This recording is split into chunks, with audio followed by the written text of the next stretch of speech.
नीचे चंदन का वृक्ष।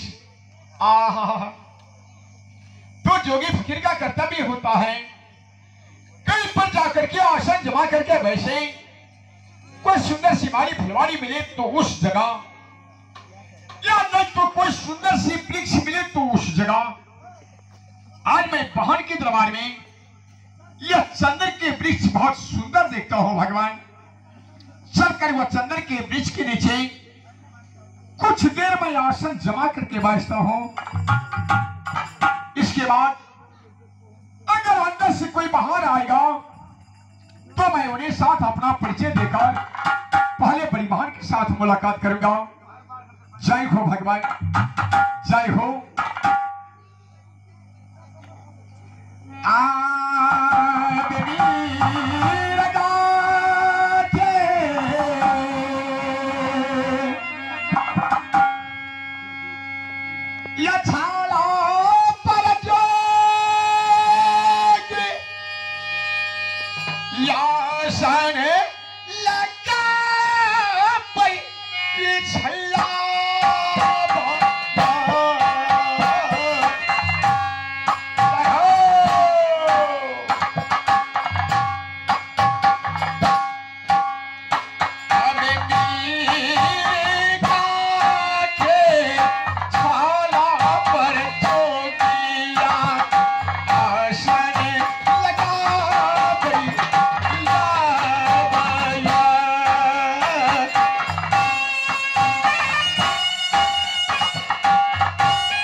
आज तो मैं वाहन की दरबार में आसन जमा करके बैठ गया। लेकिन भगवान इस समय हमें पास गुरुदेव स्वामी का दिया हुआ एक मोहनी बांसुरी है, जिस बांसुरी में 6 राग और 36 रागनी से भरा हुआ बांसुरी है। आज यह मोहनी बांसुरी की धुन से मैं छोटा सा भजन गा करके बाहर के महल की ओर भी देता हूं भगवान, ताकि बासी की समझ महल में जाएगा। अब कोई महल से बाहर आएगा, अगर कोई बाहर आ गया तो मैं अपना परिचय देकर पहले बड़ी बहन के साथ मुलाकात करूंगा। जय हो भगवान, जय हो।